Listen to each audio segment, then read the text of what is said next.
And I'm like, girl, can we have a main character who's ugly, please? That is my daddy. Oh my god, this fucking stupid ass love triangle. I'm about to beat this bitch up.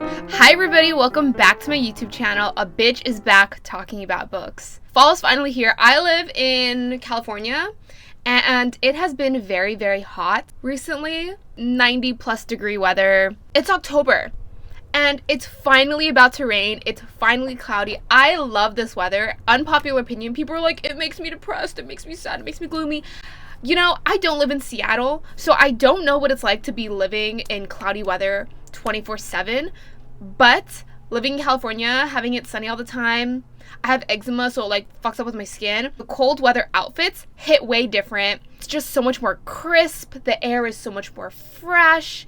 The smog is masked by the crisp, cold weather. I love it. I love everything about it, and I can finally wear something a little bit on the winter side. I literally did not go out today, but look at my outfit. I like it. It's like a short, and then I bought Mary Jane's, and I feel cute. I literally put on this outfit just to film this YouTube video, basically. Today, what we're gonna be doing is something a little different, and I really hope that this works out because I feel like this video is gonna be extremely long, but this is the official explaining the plot to Unravel Me by Tahira Mafi. This is the second book in the Shatter Me series. I am not starting with the first book, Sue Me. I wanted to start with Unravel Me because this book is, I feel like, it's like with most trilogies, duologies, etc., the second one always seems to be the best. I'm halfway through the third one, and right now I'm really feeling the second one. Like, I really like the book Unravel Me. I feel like the second one of any series, trilogy, etc., that tends to be like everyone always talks about, like, oh my god, this book is so good, oh my god, this movie series is so good. They always say that about things when it's the second movie that is really, really good. For example, Star Wars, the second movie is like praised, like, oh my god, this is the best movie of all time. Same thing with A Court of Thorns and Roses. They're like, oh my god, A Court of Mist and Fury, it's so amazing. This is how I feel about Unravel Me so far, which is the second book to the Shatter Me series. This is a very long intro. We are going to be getting into the plot. What you need to understand about these books is that it is character driven first and foremost, and this is something that I've realized now reading it, going through books 1, 2, and 3. And I think that's why I like them so much. I saw a TikTok explaining like what the type of reader you are. Are you a character reader, a world building reader? Are you there for the plot? Or are you there for the writing? You are there as a reader for a certain thing. You want to get something out of it. For me, I am a character driven reader. I care about the emotions that characters go through, their journey. I hope I can find the TikTok again. He was explaining how you can really find out what kind of book it's going to be, like what they are going to prioritize the most through the title of the book. For example, he was talking about, okay, Game of Thrones. It's obviously plot driven because it's a Game of Thrones. It's political. Same thing with Harry Potter and the Sorcerer's Stone. It's character driven. It's a hero's journey. It's about Harry Potter. Six of Crows, character driven. It's about the crows, 6 of them. Hunger Games. It's about the games. It's about the world. It's about the action. It's the Hunger Games that you are talking about. Shatter Me. It's all about me. Shatter me, unravel me, ignite me. It's character driven. So if you are looking for a great, amazing plot, if you are looking for an insane fantasy world with crazy, crazy twists and turns that talks about what the future of our world will be like, yeah, you are not going to get that in this. You will probably not like this series at all, in all honesty. And the world building is shoddy at best. It's very underdeveloped. The plot is so slow, it's almost non-existently moving. Like, nothing really happens in any of these books besides the characters interacting with each other and the romance. Like, I really feel like this is mainly a romance book, and that is what you will get from these books. But yeah, I'm excited. I really like the series, and yeah, let's get into it. Before we talk about Unravel Me, wow, I'm 6 minutes into the video and I still haven't gotten to the plot. I want to talk about Warner's novella just a little bit. This novella is literally the epitome of she's just like me for real. That whole thing, that's literally the entire novella, is just Warner reading Juliet's notebook and being like, oh, she's just like me for real. So yeah, that is my synopsis of Warner's novella, Destroy Me. Let's get into the plot of Unravel Me by Tahira Mafi. We start off the book at Omega Point. It is an underground facility that houses a lot of people with powers. It's also where the start of the resistance is, and Adam, Kenji, and Juliet have taken refuge here, hiding from Warner, who is trying so desperately every single night to look for them. Specifically Juliet, because he's obsessed with her. Juliet, Adam, and Kenji also don't know that Warner's dad is in town. And Warner's dad is the commander of the entire reestablishment. Basically like the president of this world. In the Omega Point, aka the underground facility, we meet Castle, who is the leader of this group. In Omega Point, Juliet sees that she's not alone with her power. She's not the only person with powers. It turns out that a lot of people, including Castle, has powers like Juliet. Everyone has different types of powers. It's very X-Men-esque. Castle can move objects with his mind. Juliet can kill people with her skin. Juliet, in the beginning of the book, is straight up not having a good time at Omega Point. She thinks everybody's scared of her. She still feels like an outcast, even though all of them have powers. And she refuses to train with Kenji with her powers. Like, she refuses to live her life at Omega Point. And Castle, who's the leader of the group, gets really frustrated, tries so desperately for Juliet to cooperate. Juliet just, like, is in her own feelings. She's being really angsty and just doesn't want to do anything. Just wants to sit alone with her feelings. In the meantime, Juliet and Adam's relationship has progressed, but there's something weird going on with their relationship. Adam is saying things that are like really, really cryptic. It's like everyone is in on this secret that Adam has, except Juliet. Like, Juliet is so frustrated. Me too! Me as a reader, I was really frustrated because no one is telling her what's going on. Adam's saying really cryptic things like, "You have no idea what you do to me, what you make me feel. When you touch me," he runs a shaky hand across his face. He almost laughs, but his breathing is heavy and uneven. He won't look me in the eyes. Jesus, what the hell am I saying? Shit, I'm sorry, I forgot that. Forget I said anything. I should go. Bitch, what the fuck are you talking about? Literally, Adam was being so cryptic. And at the same time that all this is happening, she still can't stop thinking about Warner. As time goes on, she finds out more about Warner and just can't get Warner out of her head. She says about Warner, "I know that he's a tortured soul who, like me, never grew up with the warmth of friendship or love or peaceful coexistence. I know that his father is the leader of the reestablishment and applauds his son's murders instead of condemning them. And I know that Warner has no idea what it's like to be normal. Neither do I." She literally tries to read Warner like she's finding out about him. Juliet is frustrated as fuck because she doesn't know what is going on with Adam, why he's being so angsty, more than usual, because he is angsty all the time, okay? Adam is always like, "Oh, my life is so sad, boo-hoo me."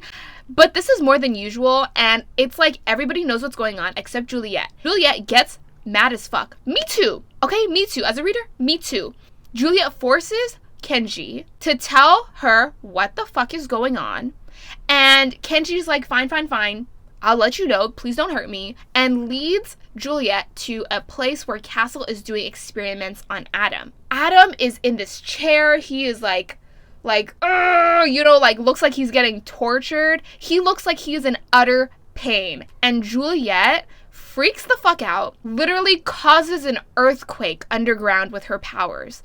And we realize that Juliet's power is way more than just touch. It is this innate strength within her. It's revealed that this secret that Adam has been keeping from her is that Adam also has power. Adam's power is that he can negate other people's powers as a defense mechanism. He's like Bella Swan.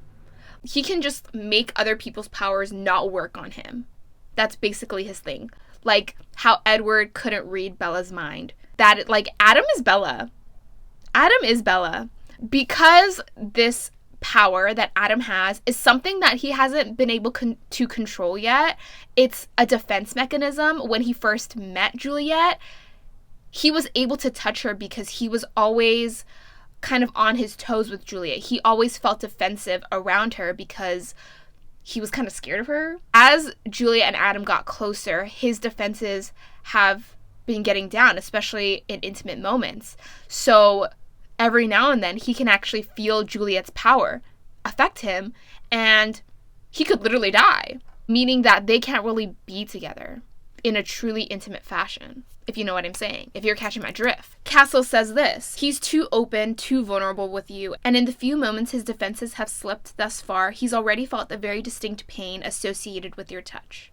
This brings Juliet so much sorrow. Woe is me. Oh no, boo-hoo, my life sucks. Later on, Juliet tries so hard to fit in. Again, Kenji really tries to push Juliet to fit in, and so this means that she goes on a mission over ground. She finally leaves Omega Point to see what it's like out in the world, because at this moment, Juliet doesn't know what's going on in the world. She finally leaves the compound. Here we meet Brendan, and a bunch of other side characters. The reason why I say Gojo is because he has bright white hair and snow white skin and clear blue eyes blink back at me. Brendan, the electricity boy.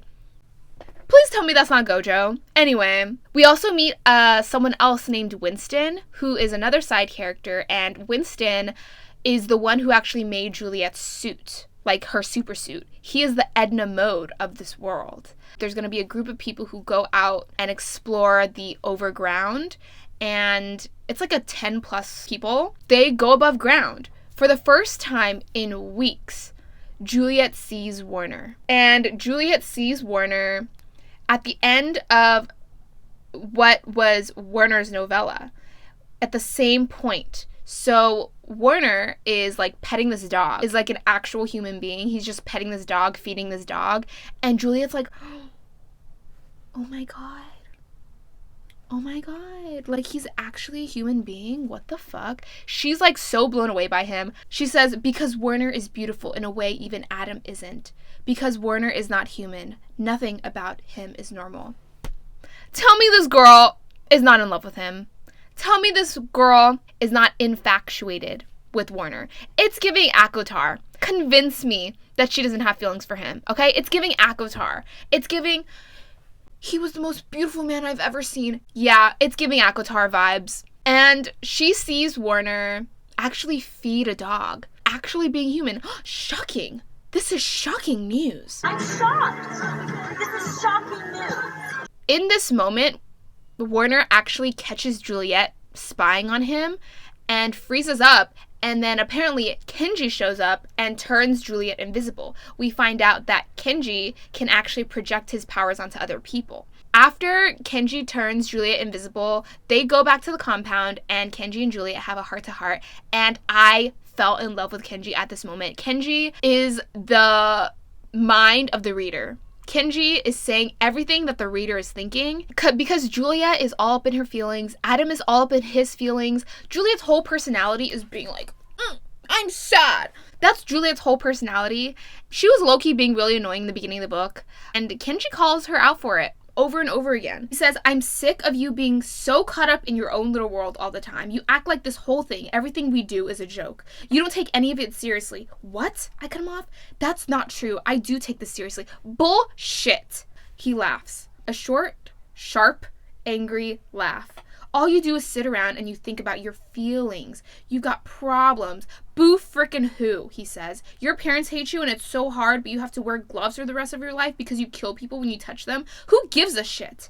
As far as I can tell, you've got food in your mouth and clothes in your back and a place to pee in peace whenever you feel like it. Those aren't problems. That's called living like a king. And I'd really appreciate it if you grow the hell up and stop walking around the world like the world crapped on your only roll of toilet paper, because it's stupid, and it's ungrateful, and you don't have a clue about what everyone else in the world is going through right now. You don't have a clue, Juliet, and you don't seem to give a damn either. Slow cap for Kenji. For real, because he is right about that. He is so right. He also says this. He says, we don't know how long we have until I'm 25 or longer, but I will laugh when I can. And you know what? Kenji is the most dynamic character out of everybody. It's always the side characters who are the most dynamic, and I love him. I absolutely am in love with Kenji. After having this little heart-to-heart going back to the compound, Adam and Juliet break up because they're like being their angsty little selves. Adam's all, there's never gonna be anyone else. I'm never gonna want anyone else. Stop it! You have to stop! I can't breathe, I can't breathe, I can't breathe. You don't know what, you don't want this. You don't want to be with someone like me. Someone who will only end up hurting. Damn it, Juliet! He turns to slam his palm against the wall, his chest heaving, his head down, his voice broken, catching on every other syllable. You're hurting me now! You're hurting me! You're killing me!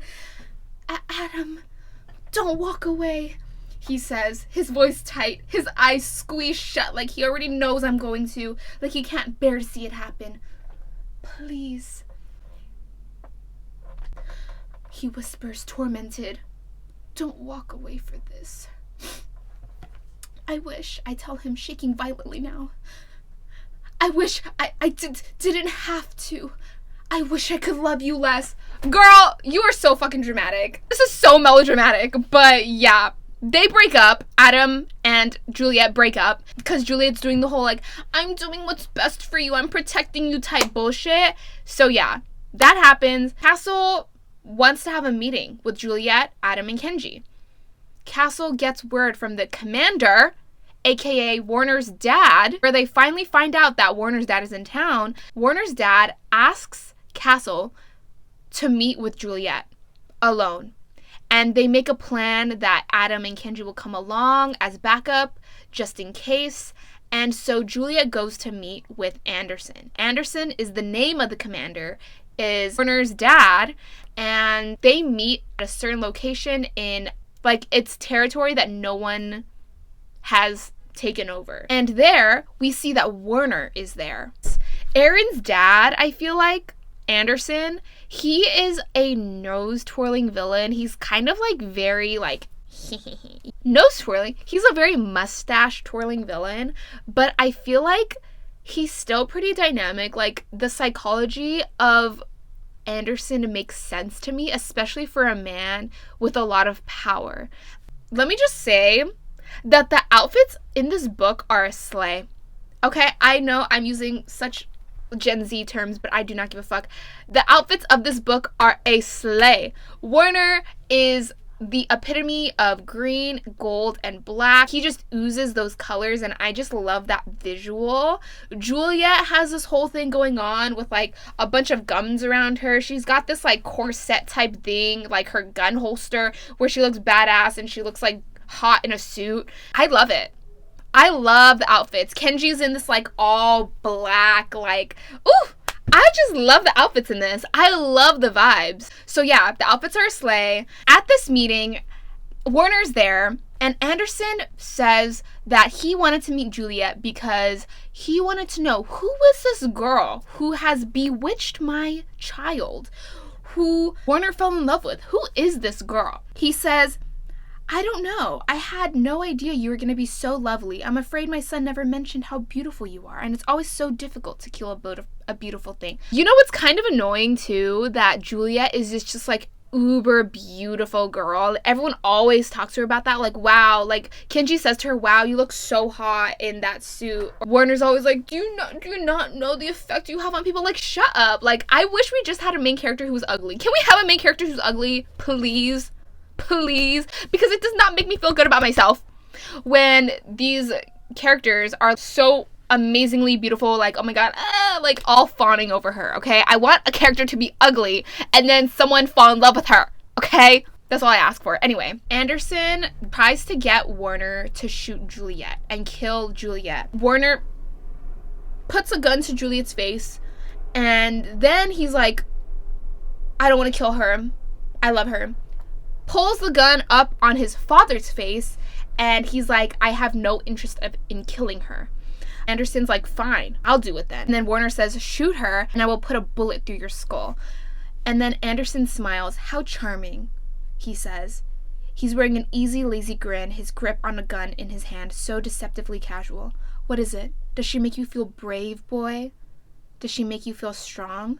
Werner says nothing. Does she make you wish you could be a better man? Has she filled your head with dreams about your future? You've lost your mind over a stupid child who's too much of a coward to defend herself, even with the barrel of a gun pointed straight at her face. This is the silly little girl you've fallen in love with? I don't know why I'm surprised. It escalates to Anderson beating the shit out of Werner, and this breaks something in Juliet. This breaks something in her. Juliet, she says, I don't know how to explain what happens next. All I know is that my hand is around Anderson's throat and I've pinned him to the wall, so overcome by a blind, burning, all-consuming rage, and I think my brain has already caught on fire and dissolved into ash. I squeeze a little bit harder. He's sputtering. He's gasping. He's trying to get at my arms, clawing limp hands at my body, and he's turning red and blue and purple, and I'm enjoying it.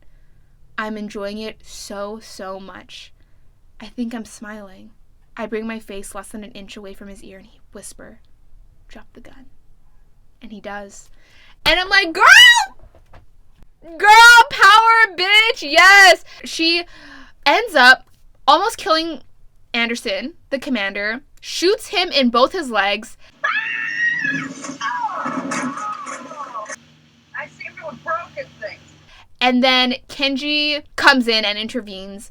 Chaos ensues. Kenji's like, you cannot kill Anderson right now because there's like a structure to the way things have to be. You can't just kill a leader of an organization because, someone else will come. Like, you need a plan. They leave, take Werner hostage with them. Werner is knocked the fuck out. They go back to base. They go back to the compound. But before this happens, Adam sees the commander on the floor. By the way, no one knows what the commander looks like. No one has ever seen his face ever. Adam sees the commander on the floor, aka Juliet's ex-boyfriend. Adam sees the commander on the floor. He's like, that is my daddy. That is my father on the floor. So we find out that actually Werner and Adam are brothers. This is shocking news.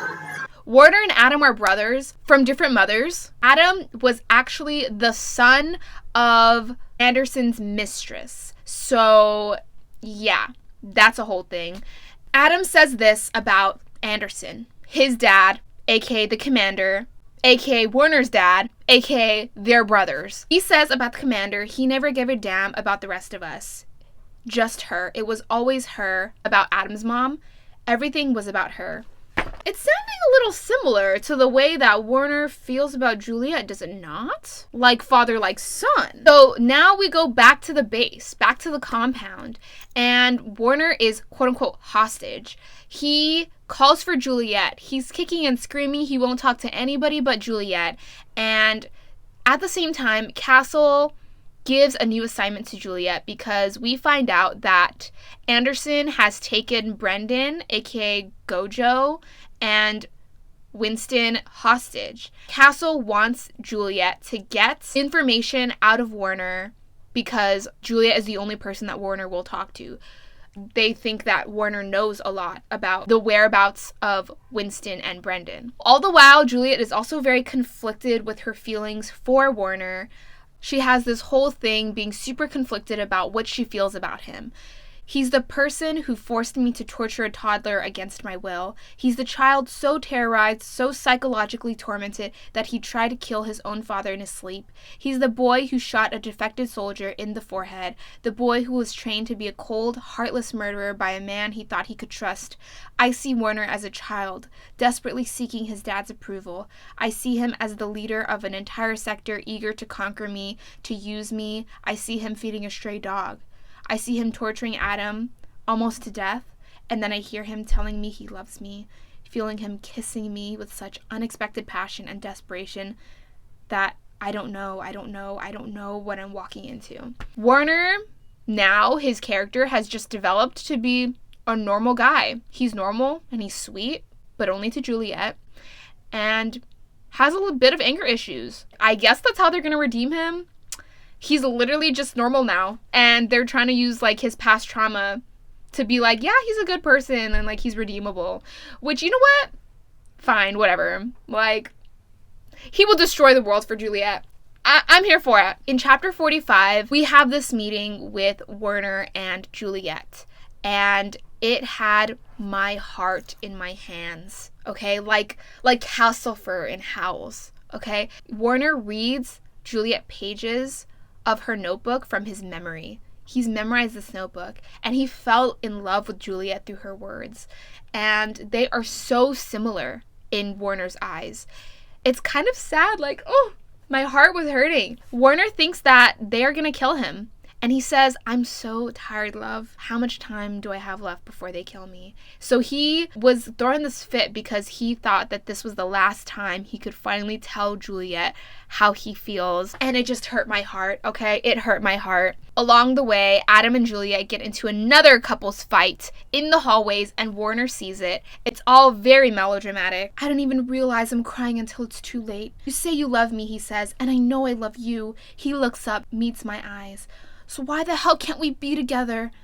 And I don't know how to say anything, but I'm sorry. I'm so sorry. You have no idea how sorry I am. Why can't we just try? He's gripping my shoulders now, his words urgent, anguished. Like, it's just melodramatic. This is what I'm telling you about these books. Nothing really happens. Plot-wise, it's revealed that Warner himself has powers too, and that is why he can touch Juliet. Warner's powers is that he can see other people's auras. That's why in the first book, he could read Juliet so easily, knew exactly kind of what she was thinking, because all of her feelings, he could see them. Warner and Juliet keep having these meetups. Juliet feels drawn to Warner. I'm losing sight of my own purpose, forgetting all the brave things I said to myself before I stepped in here. Because there's something about him. There's always been something about him that's intrigued me, and I don't understand it. I wish I could ignore it, but I can't. Because I look at him and wonder if maybe it's just me. Maybe I'm naive, but I see layers. Shades of gold and green, and a person who's never been given a chance to be human. And I wonder if I'm just as cruel as my own oppressors. If I decide that society is right, that some people are too far gone, that sometimes you can't turn back, and that there are people in this world who don't deserve a second chance. And I can't help but disagree. So Julia is feeling really conflicted. In one of these meetings, he walks into Warner's room. He's shirtless, sees that there is a tattoo on his back that says Ignite and a bunch of scars on his back, probably from his dad. And he wakes up and is like, Julia, is that you? And he's like only wearing his boxers. He asks like, oh, can you at least give me my jacket? He tosses him his jacket and he catches it. Like, this is what it says. And I was like, y'all are not slick with that. I toss him his jacket. He catches it, slides down to the floor, and instead of putting his jacket on, he drapes it over his lap. Okay, I think we all know what he's hiding. He says about the notebook, so much of it was like seeing myself on paper, like reading all the things I never knew how to say, and that is why he fell in love with Juliet, and basically all the times where Juliet is meeting up with Warner and like trying to interrogate him, they're just having deep talks, talking about their feelings and shit, instead of trying to get the actual whereabouts of where Brendan and Winston are. But he still gives it to them. Warner says at the end of this meeting, saying, tell your team to prepare for war. My father will be ordering an attack on civilians the day after tomorrow, and it will be nothing short of a massacre. It'll also be your only opportunity to save your men. They are held captive somewhere under the levels of Sector 45, aka their sector, and that's all I can tell you. And he gives this information willingly.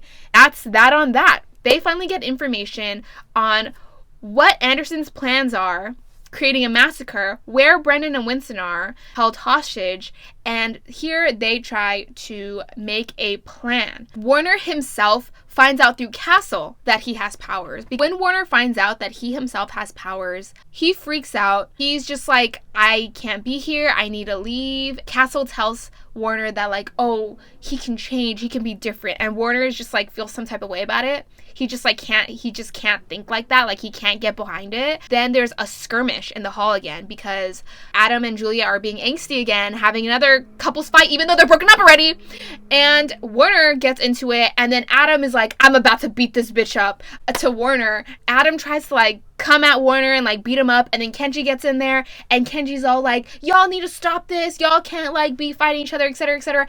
And then chaos ensues and Kenji is all of a sudden on the floor, like, how the fuck, like, but Julia did not touch him, so we're like, why is he in pain right now? Like, why is he feeling this type of way? I'm not touching Kenji, why is he like all, you know, in pain and shit? And then we find out that Warner's power, yes, he can read people's auras, but he can also take people's auras from them, borrowing their auras and powers and projecting it and using it for his own doing. So in that moment, in that skirmish in the hallways, Warner borrowed Juliet's power and used it on Kenji, and Warner was like, oh my god, I didn't know I could do that. Awesome power, by the way. Really awesome power.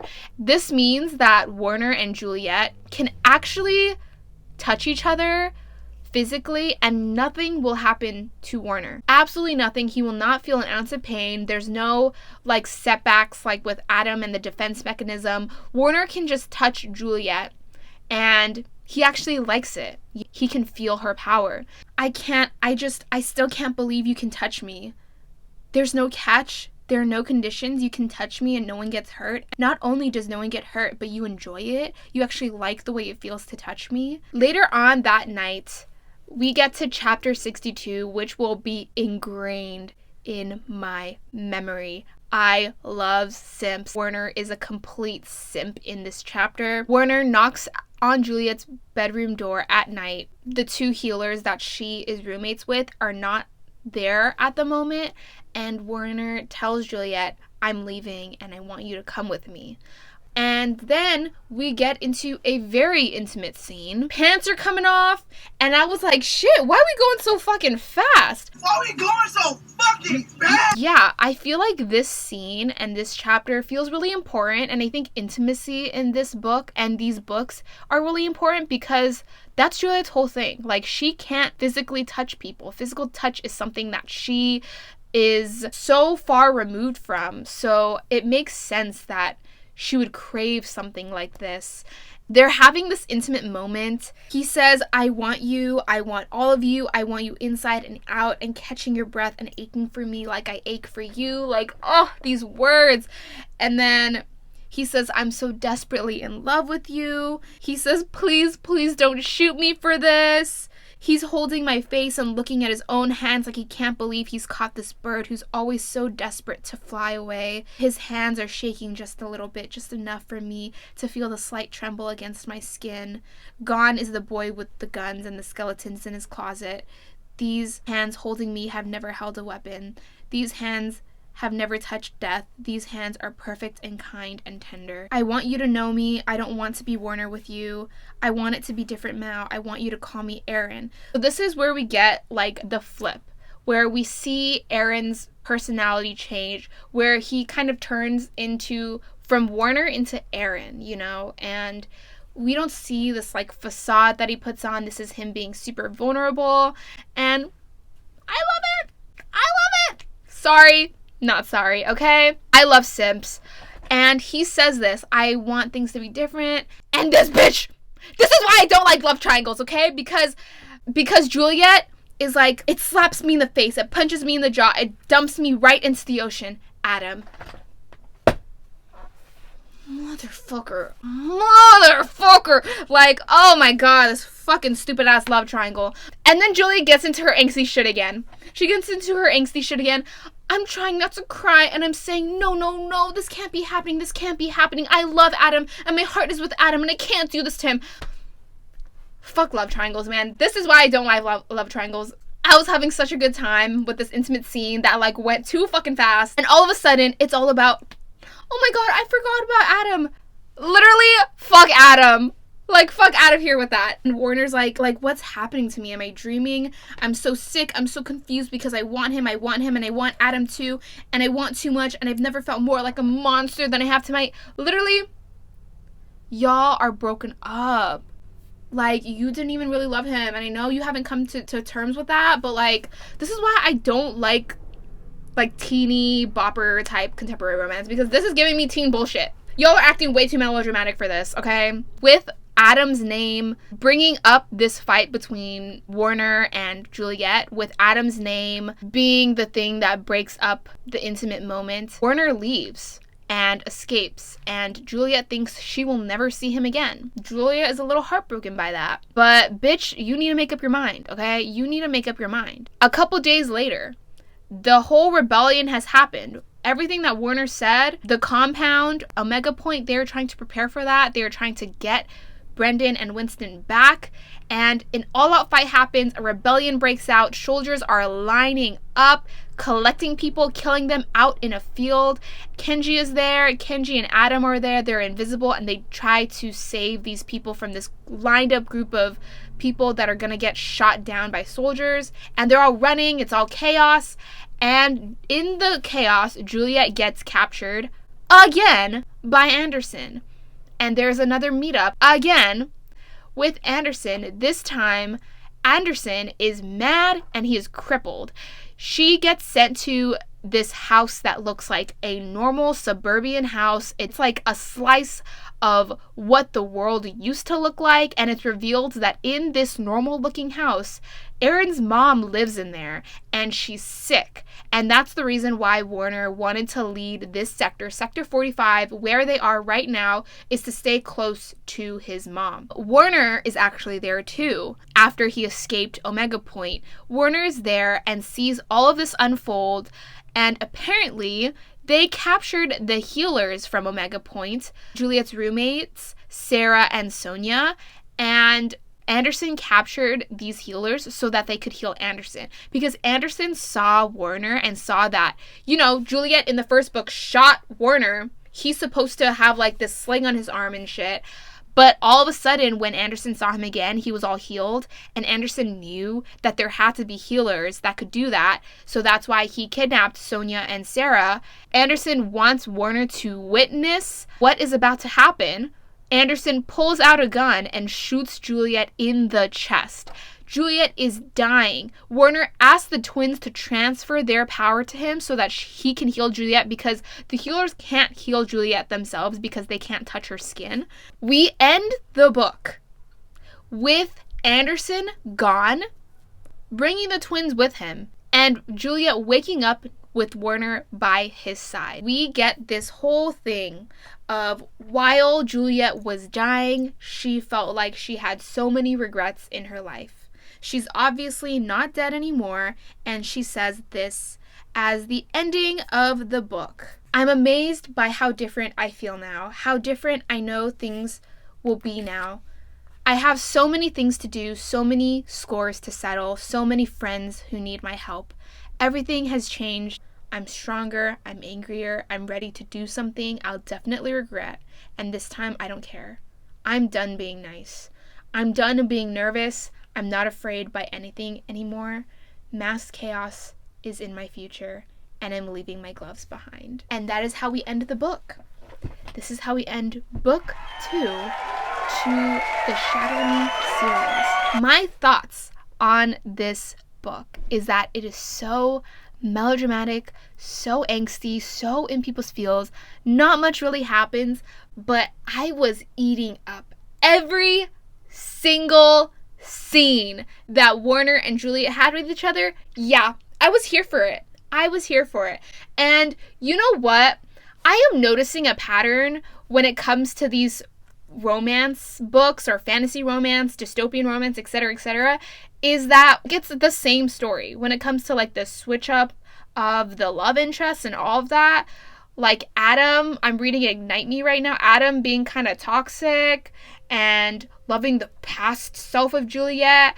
It's giving very much ACOTAR vibes, and like the way her relationship was with Tamlin, about how, oh, I think, you know, as a broken person, Juliet in the beginning, she was a broken person who didn't really know what love was and didn't really understand it. She found love wherever she could, and that was in Adam's arms. That's the same shit with Feyre. That's the same shit with Feyre and ACOTAR. And you know what? It's almost the exact same story, exact same character, but I am eating this shit up, okay? I And I'm obsessed with the story. I love these characters. I love Kenji, and when you really think about it in the grand scheme of things, not really much happens. The plot is kind of all over the place. They are in the compound, they go out for a little bit, something a little bit happens, they go back to the compound, go out a little bit, something happens, and then etc, etc. It's the same shit over and over again. You don't get much of the world. That's all I have to really say about this series. I devoured it because it is character driven, and that is what you will get with it. And you know what? I love Warner's words. He is such a simp, and I love simps, and he's the simpiest simp I've ever seen in my entire life. Like, ooh, ooh. Anyway, yeah, that is the video for today. Please, please, please let me know your thoughts below. Me explaining the plot to books. If you like this format, please let me know if you want to see more of it. Please, if you have suggestions on new videos that I could be doing, let me know as well. Let me know your thoughts on the Shatter Me series if you've ever read it. And thank you so much for watching, and I will catch you in the next